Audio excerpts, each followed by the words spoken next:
Prinsika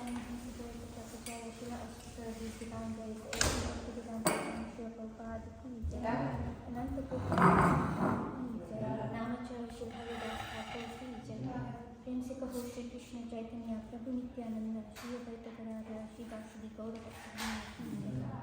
Ganga Devi ki jai, Yamuna Devi ki jai, Bhakti Devi Tulsi Devi Maharani ki jai.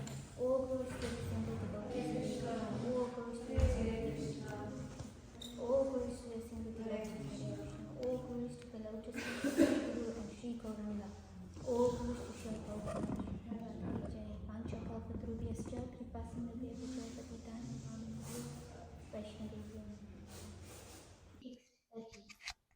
Om Namo Bhagavate Vasudevaya.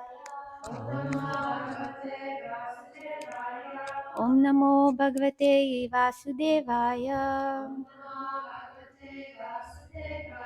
Om Namo Bhagavate Vasudevaya.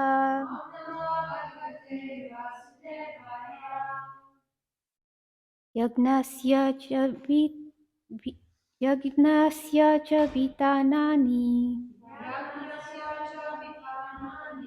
Yogasya cha pata prabho. Naishkamyasya cha sankhyasya. Tantram va bhagavat smritam. Yagnasya cha vitanani. Yogasya cha pata prabho. Naishkamyasya cha sankhyasya. Tantram va bhagavat smritam. Word for word, Yagnasya of sacrifices. Cha also. Vitanani expansions. Yogasya of the mystic powers. Cha also. Pataha ways. Prabhu, O my Lord. Naishkamyasya of knowledge. Cha and Sankhyasya of analytical studies. Tantram, the path of devotional service. Va, as well as Bhagavat, in relation with the Supreme Personality of Godhead. Smritam, regulative principles. Translation. Please also describe the expansions of different sacrifices and the parts of mystic powers, analytical study of knowledge and devotional service, all with their respective regulations. Please repeat. Please also describe the expansions of different sacrifices and the parts of mystic powers, analytical study of knowledge and devotional service, all with their respective regulations. Purport. The word tantram is significant here. Sometimes tantram is misunderstood to be the black spiritual science of materialistic persons engaged in sense gratification. But here, tantram means the science of devotional service, compiled by Srila Narada Muni. One can take advantage of such regulative explanations of the path of devotional service and make progressive advancement in the devotional service of the Lord. Sankhya philosophy is the basic principle of acquiring knowledge, as will be explained by the sage Maitreya. The Sankhya philosophy enunciated by Kapila Dev, the son of Devahuti, is the real source of knowledge about the supreme truth. Knowledge not based on the Sankhya philosophy is mental speculation and can yield no tangible profit. Shri Prabhupada ki jai. Nama Om Krishna Pata Krishna Prasad Putale Srimati Krishna Krishna Krishna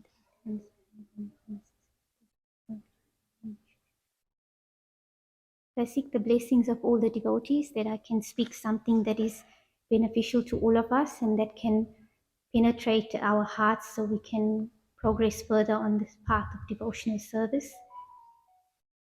So in this purport, Prabhupada I'll just repeat also what I've heard from other devotees and what I've read from Srila Prabhupada's books. And I remember the Vaisheshika Prabhu often says that birds can fly, birds fly as high as they can, but the sky is unlimited.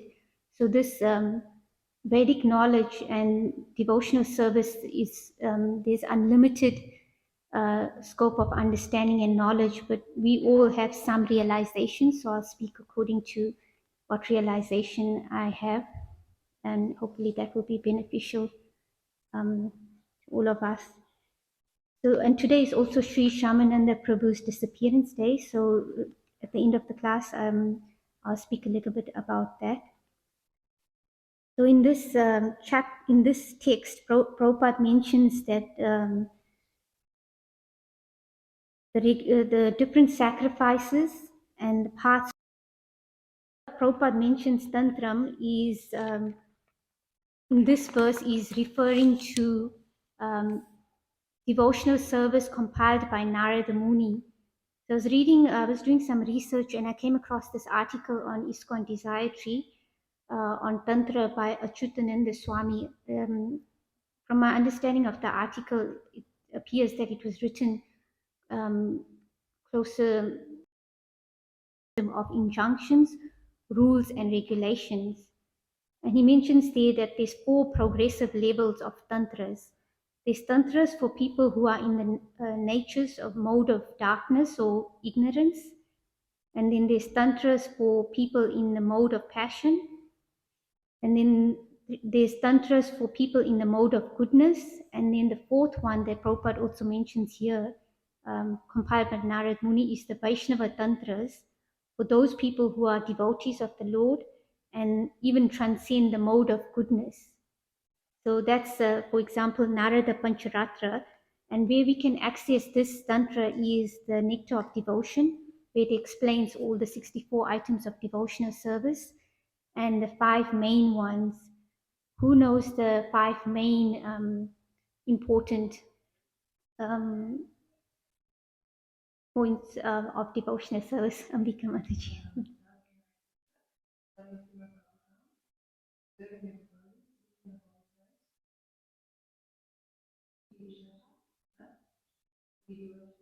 Yes. Yes, thank you. Yes, so the Tantra Pancha, so Narad Muni, he's given us the Narada Pancharatra, and in there we can further read from Nectar of Devotion. Prabhupada has translated and given his purports on the essence of devotional service. So we hear that the Vedas are also full of flowery words that can even distract us from the real path. So that's also referring to the tantras for people in the mode of goodness. So people sometimes we want to enjoy the material world, we want to do good activities, and we want to get a reward for it. And that's why there's ceremonies like marriage ceremony and birth ceremony and death ceremony, things like that. So when people do sacrifices and they do yagyas or they do some puja, and that's mostly within the Hindu society, there's the understanding when you do good things and you do offerings to the Lord, then you get some material benefit. But the devotees, the Vaishnavas, surpass and transcend the mode of goodness, because if we understand the law of karma is that whatever we do, whether good or bad, we get a reaction. So when we do good things, we get a good reaction, but that still binds us in the material world. We still have to come back and enjoy the fruits of that. But then the 4 defects of the material world are, who knows the 4 defects of the, yes. So even if someone is living in a very opulent place, has all great facilities, like Prabhupada gives the example, Hawaii is like the heavenly planets. But still, someone who goes to Hawaii is not going to escape the four um, birth, death, old age, and disease. So even we understand from Bhagavad Gita, Prabhupada says that even if we go up to the highest planet of Brahma, the verse Brahma Bhuvana Loka. So even from the highest planet to up to low Brahma and the lowest planet, we all have to experience birth, death, old age, and disease. It may be different variations, maybe less suffering, because like for example, we are here in Australia and it's a first world country. So we don't have so much of this malnutrition, hunger, unhygienic conditions, but still, we still have death. Once Prabhupada was asked um, that what is the death rate in India is very high, and then Prabhupada says the death rate is high everywhere. Everyone's going to die. We can't escape it, even if we try to enhance our life and have good food. And good health facilities, things like that. We can't escape it. And that's why the Vedic knowledge and Prabhupada's mercy, he has come here to give us this knowledge so we can escape from this cycle of birth and death. It's like the example of a Ferris wheel. You high up on the Ferris wheel, but you still have to come down. And you keep going in a circle over and over, keep taking birth again, and keep coming back to the material world. Even if we enjoying and we do pious activities, the Prabhupada explains that the material world is it's like walking on a razor's edge. At any time we can cut ourselves. So in the old days they had this sharp cutthroat razor where the men would shave. So if one moment's inattention and they cut their throat, they're dead. So even us, we are on the path and we experience that we're not always thinking about Krishna. We're not always in the mode of goodness, and it's always a fine line. We always need to bring ourselves back to Krishna. So that's why we don't want to take the chance of doing the tantras for like the samskaras, marriage, like all those yagyas that we are given, and then try to get some good result and a better birth, good wife. Because it's described also in Bhagavad Gita that if one wants a good wife, then one can worship the goddess Uma, the wife of Lord Shiva, or get a good husband or good wife. And if one wants to have good health conditions, they can worship the sun god. But we can bypass all this because we understand that Prabhupada mentions in Bhagavad Gita that just like watering the root of the tree, all the leaves and branches are nourished. So Krishna is that root, and all the demigods are his servants, they're his branches and subdivisions, and they are working under him. So when we serve Krishna, it's not that we are disrespecting all the agents in his who have been given a responsibility to manage the universal affairs, like the demigod of the rain, the wind, and all the different like the government office. He has all these different ministers that are in charge, but they don't act independently of the government. They work under the government. Of course, we may have some corrupt ministers who may want to do things independently, but ultimately the law of nature, even if they escape the material law of legal law, we can't escape the law of Krishna, the karmic law, because Krishna within the heart is the super soul. He witnesses everything and he gives us his energy. Material energy will give us the result. He doesn't have to get directly involved. So in Srimad Bhagavatam 10:2-32, I'll just read that. It's a very long purport, but I found that this purport really encapsulates this verse that Prabhupada speaks about, and that's 10:2-32, and it's the prayers by the demigods. And the translation is, someone may say that aside from devotees who always seek shelter at the Lord's lotus feet, there are those who are not devotees, but who have accepted different processes for attaining salvation, what happens to them? In answer to this question, Lord Brahma and the other demigods said, O lotus-eyed Lord, although non-devotees who accept severe austerities and penances to achieve the highest position may think themselves liberated, their intelligence is impure. They fall down from their position of imagined superiority because they have no regard for your lotus feet. Who can remember we just passed one festival where there was someone who was worshipping the demigod, and he was performing great austerities, and then even he even subdued the great demigods. He's a great demon. Yes, Hiranyakashipu. So he performed great austerities, and he achieved many mystic siddhis, and he was able to conquer even the heavenly planet, and all the demigods that were under Krishna, even they bowed down to him, and they were afraid of him just by his moving his eyebrows. They were so afraid of him. That's how powerful he became. But even though it says in this verse that they have this imagined superiority and they have no regard for the lotus feet of the Lord, Krishna is, it says there that someone may try to cheat Krishna, but Krishna is the greatest cheater. So he can even cheat us if we try to cheat. He's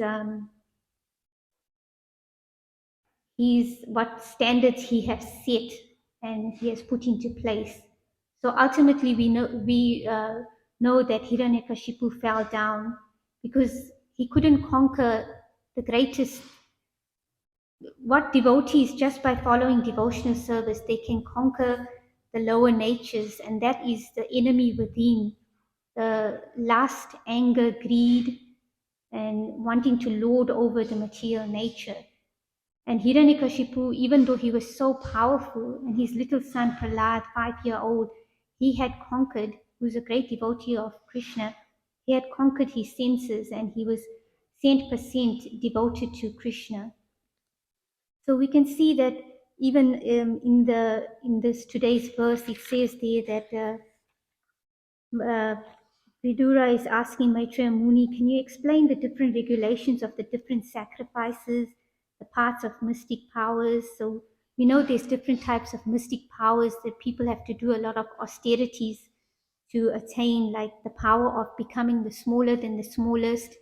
And then there's a power called prapti, where you just reach out and you can even get, like for example, a mango from a different country, or you can become bigger than the biggest, and you can even create planets.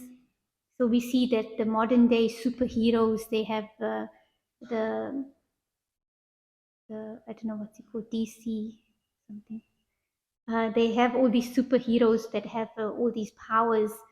And I think someone was mentioning in class here, Vasu Prabhu, that kids these days, they know even what weapon that superhero is carrying and what powers he has. But from the Vedas, we know that there's so many superheroes. Even the 5 Pandavas, they had superpowers.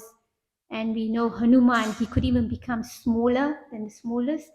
And he could also become big. If we read the Ramayana, we see that he became small when he was on his way to get the herbs to save Lakshman. Then he had to encounter many demons. So he had these mystic powers. But for a devotee, they automatically have all the mystic powers, and these mystic powers will manifest when needed in the Lord's service. It's not that the devotee flaunts such powers. And then we also have different grades of devotees, just like there's different sacrifices. So the Vedas give different types of tantras. So people who are in the mode of ignorance, they worship, they have these dark arts that they look into, and these books that they worship ghosts, and they do black magic. And then we have the mode of passion, where they do all these yagya sacrifices to achieve a better material body, to enjoy sense gratification. There's some sacrifices where they can go to the heavenly planet and enjoy with the apsaras, the like heavenly maidens, and enjoy unlimited sex and drink somaras, that's wine. But ultimately, once that pious credit is used up, just like a bank account, you keep drawing the money and then it gets finished. So once the pious credits are finished, then again falling down. But when one performs devotional service, it surpasses and transcends both the mode of goodness. Uh, um, when we do devotional service, then we are free from the all good activities. We are not bound to take birth again in the material world. So to the degree that we practice and surrender to Krishna, to that degree the knowledge will be revealed to us so that we can make, as Prabhupada mentioned in this verse, progressive advancement in devotional service of the Lord. And in this purport 10.2.32, it's mentioned in the purport, Prabhupada says, aside from devotees, there are many others, non-devotees, known as karmis, jnanis or yogis, philanthropists, altruists, politicians, impersonalists, and voidists. There are many varieties of non-devotees who have their respective ways of liberation, but simply because they do not know the shelter of the Lord's lotus feet, although they falsely think that they have been liberated and elevated to the highest position, they fall down. So even it's mentioned here in this category, yogis who attain mystic powers, even philanthropists who do good activities, they feed the hungry, the poor in the poor countries. But if ultimately, if it's not connected to God, if it's not connected to Krishna, there's no substance, there's no value to it, because at the end of life, you're finished and you have to start back again from scratch. So but when we do devotional service, then we have this substance. Prabhupada mentions in this verse that mental speculation yields no tangible profit. So people think that by doing good things, feeding the poor and educating the poor, then they are getting some benefit. Yes, there is some benefit, but it's binding. We have to come back and enjoy the fruits of that. But when we connect that with Krishna, just like we have the devotees have the Food for Life program, and when we had the floods not too long ago in Lismore, the devotees here were cooking up prasadam and driving there and distributing that prasadam. So we are feeding those that are in need, but we are giving them Krishna prasadam, food that is offered to the Lord and that is blessed, and that will liberate them. So it's not only nourishing. Of course, we don't neglect the material aspect. We are feeding them, but we're also giving something higher. So that's when the real benefit comes. And that's the highest welfare activity that we are doing, is when we give Krishna to others, when we chant the holy names of the Lord. Hare Krishna, Krishna Krishna, Hare Hare, Hare Rama, Hare Rama, Rama Hare Hare. So this purport, if anyone has time, they can read it further. It's a very long purport, Srimad Bhagavatam 10.2.32, but it's very much related to today's verse. And it talks about how there's all these different types of sacrifices, but ultimately it says, it's even given there that in the purport that Dhruva Maharaj at first wanted to achieve the greatest material kingdom and greater material possessions than his father. But when he was actually favored by the Lord who appeared before him to give him the benediction he desired, Dhruva Maharaj refused it, saying, Swamin Katatosmin Varam na yache. Now I am fully satisfied. I do not want any material benediction. If one achieves the shelter of the Lord's lotus feet, one is fully satisfied and does not need to ask for any material benediction. So when we understand that we are serving Krishna just to please him, it doesn't mean that we are neglected materially. Krishna provides what we need in his service. So it's just like a servant who is serving his master. The good master will take care of the servant. The servant doesn't have to work as hard as the master.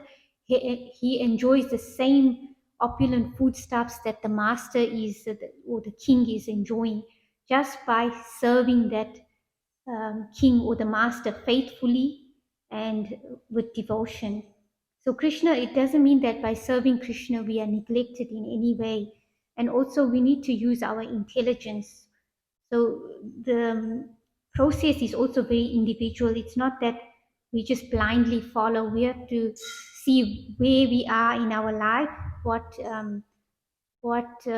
example, milestone we are in our life. For example, if someone is married and they have children, and doesn't mean that they just do full-time service. They also need to see their situation. Maybe some people, they inherited a lot of wealth from their family and they can do.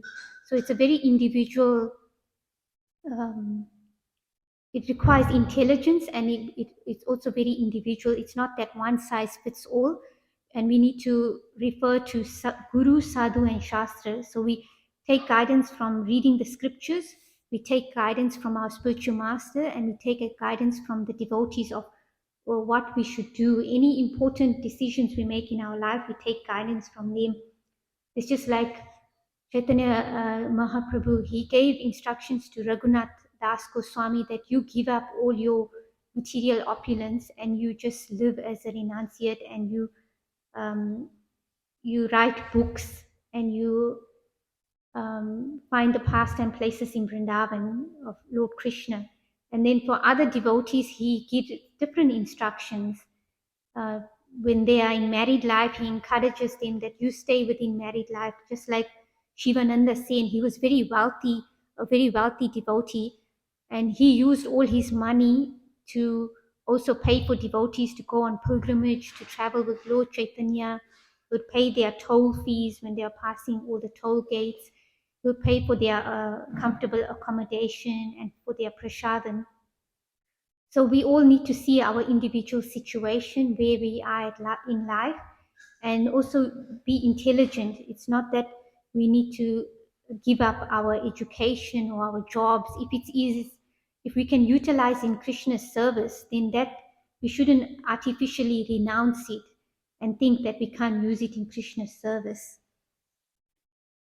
And in Srimad Bhagavatam 9.3 purport, it says that how do we develop faith in the important factor of to progress in Krishna consciousness?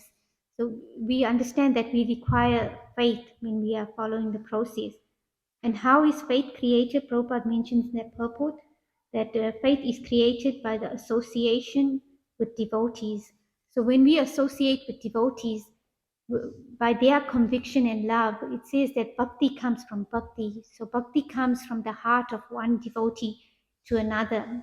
Because they have that deep conviction and faith in Krishna, then that devotion to Krishna is transferred from their heart to our heart.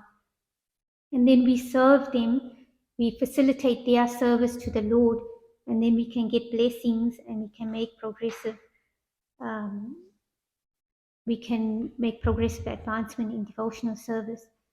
So even for us aspiring devotees on the devotional path, recently my spiritual master, Bir Krishna Goswami, he was visiting, and he was bringing up the point that we need to also be honest with ourselves and not present ourselves to be something that we are not, because we are only cheating ourselves. So sometimes we see, and this is not also this when we have the opportunity to speak, it's also for self-reflection. So this is not that we look at others and we see what they are doing, but we also, the reason why that is there, I just recently read Gauranga Darshan Prabhu. He's a very inspiring devotee in Govardhan Eco Village. He's a brahmachari, and he was saying that when we see some fault, we observe that fault, but the full compassion is achieved when we also correct that fault in a loving way and guide that person to correct that. So in mentioning this, what I'm saying is that for our self-purification, introspection, to also see that sometimes we may strategically place ourselves in a situation where we have photos, like a photo of us where we are doing devotional service, and then we present ourselves like we are doing so much or something like that. So the point is that the name, fame, and recognition will come in devotional service. That's a byproduct of devotional service. But we need to be careful that we don't present ourselves as something we are not. And whatever honor we receive, we pass it on to our spiritual master. In that way, we can be humble and remain humble, knowing that this gift, this opulence, and whatever I'm able to do and achieve in the service of Krishna and his devotees is a gift, and it can be taken away at any time. So if we present ourselves to be something we are not, then there's no substance in it, and then we are only at the end of the day cheating ourselves. So it requires a lot of faith and introspection and honesty on our part. And it's also, we may slip and fall, just like a child learning to walk slips and falls and gets bruised. But it doesn't mean we give up and we say we're not going to walk anymore, because all children in general, they get up and they walk and then they're able to run. So we have this process, and we try to take full advantage of it so we can make progressive advancement in Krishna consciousness. So we have we have the different scriptures. So people who are in the mode of ignorance, they follow the mode of ignorance scripture books, like the tantric books. And then those in the mode of passion, they follow the flowery words of the Vedas, and they do sacrifices. And then those who are who are wanting to progress on the path of devotional service and please Krishna, then we follow this Vedic knowledge, and we're not distracted by the flowery words of the Vedas. So just like there's also that in the mode of books and scriptures in the mode of goodness, passion, and ignorance, we also have foods in the mode of goodness, passion, and ignorance. So we have so one may question, like, why is Krishna giving us these different paths? If he really loves us, wouldn't he just give us this one path? But that's where in Bhagavad Gita 7:21 it says that we are given that independence to choose, because where is the question of love if there's no choice? Just like parents, those who are parents know that when you have children, or those who are even aunts or uncles, or who have children that are in their care or they care about, they see that if you love someone, you don't force them. You give them whatever best, to the best of your ability. You give them the knowledge, the understanding where they can be successful both materially and spiritually. But ultimately, that child has their own choice to make. And that's why, because Krishna loves us, he gives us that choice, and we can choose which path we want to take. And it's always an ongoing process. It's not that we're always going to be on the path of goodness, or if we have some fall down or some slip, that we're always going to remain down in the mode of ignorance or passion. It's always moving, and we always have this opportunity to take shelter of Krishna, the devotees, and to pray for their guidance and their help so we can make progress. And Krishna, as the super soul, is present in the heart of every individual soul. So when we sincerely pray, then Krishna in the heart of the other individuals will send that guidance to us, and will send someone to help us. So I'll end there. I'll just quickly talk about Shamananda Prabhu. It's his disappearance day today. I remember Ambika Mataji always says that these disappearance days of these great devotees are like the mother of devotion. And when we remember these great personalities, then we can access that mercy. So Shamananda Prabhu, he was born in a family of Vaishnavas, and he had many siblings born prior to him who had died. So his parents, being very much afraid that he will also be taken, at the time of his birth, named him Dukhya. So in Sanskrit, Dukhya means very like sad and very pitiful condition. So they not in the sense of a materialistic way, but like asking for mercy. So he had taken initiation Diksha from a devotee called Hridaya Chaitanya, who was a disciple of Gauridas Pandit. And Rukiya Krishna, when he took initiation from Hridaya Chaitanya, he was given the name Krishna Das. And he was instructed by Hridaya Chaitanya to study under Jiva Goswami, who's one of the 6 Goswamis of Vrindavan. And when he was serving Jiva Goswami, he asked him, Krishna Das, he asked him for some special service. And Jiva Goswami gave him the service of sweeping the forest grove of Seva Kunj every day. And there at Seva Kunj, he would, so these are the pastime places of Radha and Krishna.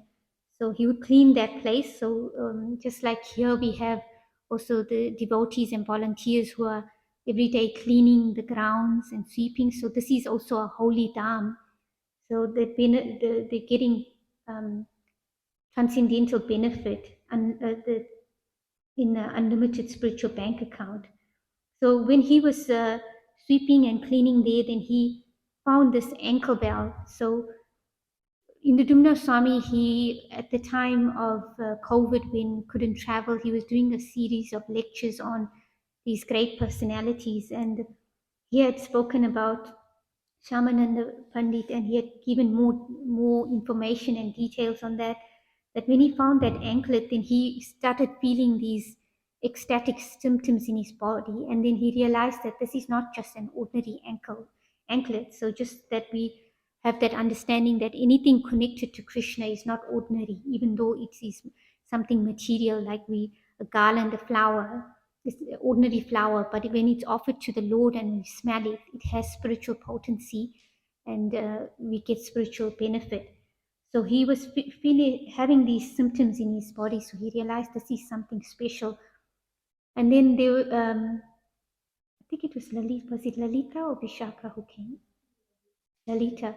So Lalita is a confidential associate and Sakhi, a friend of Radharani. So she disguised herself and she came there and she asked for that anklet. And Krishna Das, he wasn't going to give it up easily. He was inquiring because the Lalita Devi, she came and she said, "Oh, this is belongs to my friend. I need to give it to her." And then he was saying, "Who is she?" And he said, "I know you're not an ordinary person. Who are you?" Because he could sense that, because someone who is practicing on the path, like Vaisheshika Prabhu says, that devotees are sensitive, just like sensitive as an eyeball. So if something goes in the eye, you can sense it. So devotees who are practicing, they can sense these subtleties in the world. So and then so then he found out that it eventually he found out that it was Radharani. So she took him to the spiritual world, and then she took him, and in the spiritual world he has a form of a gopi. So we understand that in the spiritual world we have a different form, not that we are male, female, or could be even an animal or tree, any form we in the spiritual world. So he went back there, and then Radharani touched that anklet to his forehead, and then he got this tilak marking. So when he went back to his spiritual master, and he was given the name Shamananda because he gives happiness to all the devotees. So we understand from also Bhagavatam that if one takes, one is not permitted to take re-initiation when one's spiritual master is living and is practicing and is still on the path. So that is like, it's given a very heavy description. That is like someone has become a prostitute who has a husband, but she has become a prostitute. So Hridaya Chaitanya, he became very angry. So we sometimes we hear these things of great devotees becoming angry or cursing and things like that. But there's so much subtle things going on, and ultimately out of this comes the greatest benediction. That's Krishna Prema, devotion to Krishna.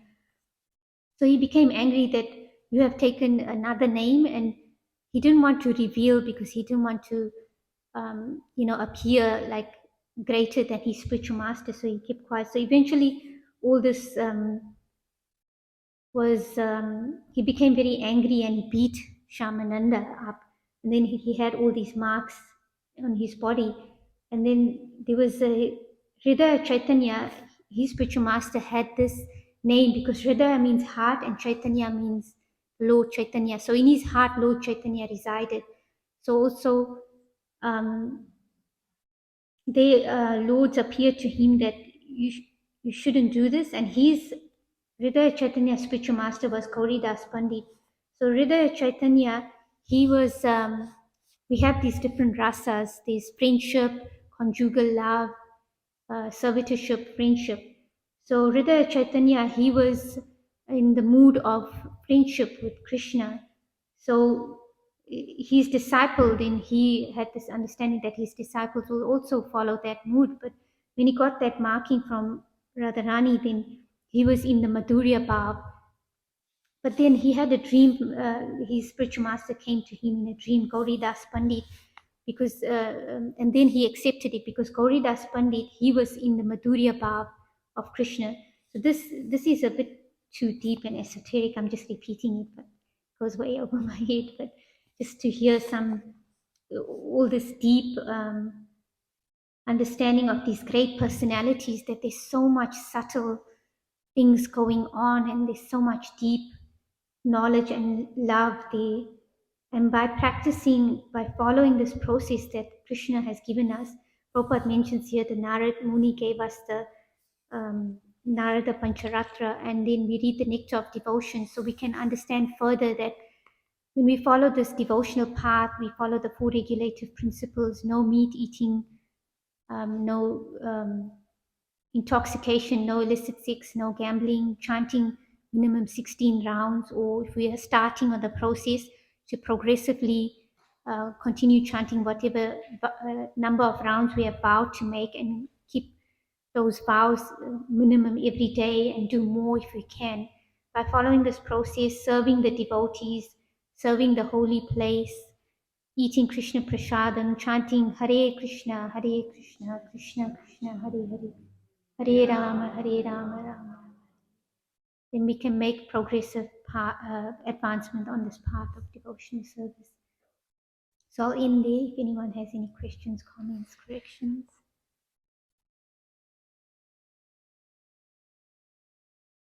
Okay, thank you very much. Srimad Bhagavatam ki jai, Shubha Prabhupada ki jai, Shamananda Pandit ki jai.